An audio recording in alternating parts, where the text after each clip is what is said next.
Salut les terriens, vous êtes sur ma maison de mes mains. Alors, on va faire une petite visite de la serre. C'est la 3e année de culture et cette année, c'est pas terrible. Le persil qui était beau depuis un an, là il est en fleurs, on l'a rabattu très fort. Donc c'est pas terrible. Le basilic, il a fait froid au début, même sous serre, et pourtant il a une bonne luminosité. Pas terrible non plus. Alors sur la droite, pardon, contre le hangar, les melons petit gris de Rennes, on est le 9 août, et il y en a un potable qui va grossir encore et un petit en attente.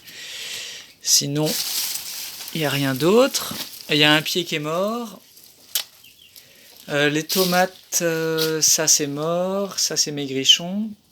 Les autres années, ça montait jusque là et ça redescendait d'1 mètre. Donc là, il n'y en a qu'une qui a une hauteur normale. Et voilà, il n'y en a qu'une qui a une odeur normale. Il y en a une sur 3 qui est séchée. De ce côté-là, c'est mieux. Il y a des jaunes, des rouges. Là, on a récolté jusqu'à présent que 2 tomates, 2 petites comme ça. La courgette. Alors là, elle pousse pas mal en volume voilà, en volume.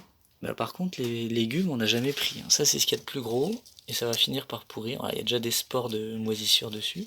Et elle est pleine de pucerons. Petit melon ou pastèque? Ouais, pastèque. Bon, là, voilà.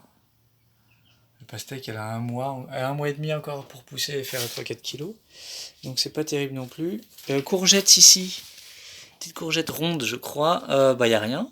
Le pied a avancé de 30 cm, mais a poussé, mais il n'y a rien. Enfin, les concombres, qui ont du coup, eux, bien poussé cette semaine, parce que la semaine dernière, ils étaient encore petits. Là, il y en a 2, et celui-là, ouais, celui-là, il devient mou, là. Ouais, bon, on en aura. Ah zut, la tige est redescendue, donc il faudra que je la rattache. Bon, bah, on aura 3 concombres, 6-7 tomates jusqu'à présent. Ici, une calebasse, enfin une courge pèlerine calebasse africaine. Bon, elle est en bidon, elle, en poubelle derrière là.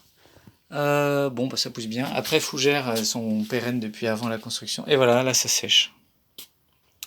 Alors là, sachant qu'on est le lundi et normalement dimanche j'aurais dû arroser, mais la terre est sèche en surface. Et en fait, je crois qu'on le voit sur ce pied-là. Je crois que le problème cette année, c'est qu'il a beaucoup plu. Les cuves des cuves d'eau étaient pleines, donc ça déborde et tout le fond est inondé. L'eau passe dans les fossés, enfin dans les tranchées, je veux dire, de culture. Et en fait, j'ai l'impression que bien souvent les pieds comme ça, regardez, là ils sont marron, ils pourrissent à la base. Et du coup, la tige qui est encore verte est plus alimentée. Et oui, elle est encore accrochée, hein, donc c'est pas des souris qui mangent le pied ou des trucs comme ça, ou des campagnols, je sais pas. Et là, le melon, c'est pareil, hein, il a pourri. Mais c'est un peu humide, hein, et j'ai pas arrosé, donc ouais, c'est un peu décevant. Bon, ah là, il y a un melon, là. Bon, bah 2 melons. J'ai vu celui d'en haut tout à l'heure, enfin, je regarde derrière. Donc voilà, très certainement, s'il y a une amélioration à faire quand il n'y aura plus de culture, mettre un trop-plein en haut de la cuve du haut pour que l'eau en trop-plein au bout de 950 litres par exemple déborde vers l'extérieur et non pas dans la serre. Améliorer un peu l'étanchéité du toit peut-être s'il pleut beaucoup. Parce que bien souvent à l'extérieur de la serre il y a l'évacuation. On voit là, j'ai fait un petit tube drainant là. Et en fait là pendant l'été là, ça passe en dessous, et ben ici c'est souvent une bonne flaque, une bonne mare quoi. C'est souvent rempli d'eau. Et c'est que du caillou, hein, donc ça veut dire qu'il pleut souvent, et après, toute cette partie-là, quoi, est trempée. Donc je pense qu'il y a eu trop d'eau, pas assez de chaleur, et du retard sur les semis. Enfin, j'avais fait des semis à la bonne époque, mais je les ai implantés plus tard, parce qu'il faisait froid, et que c'était tout trempé, malgré la bâche. fait, l'eau ne tombe pas sur le pied de l'arbre, enfin sur le pied de la plante.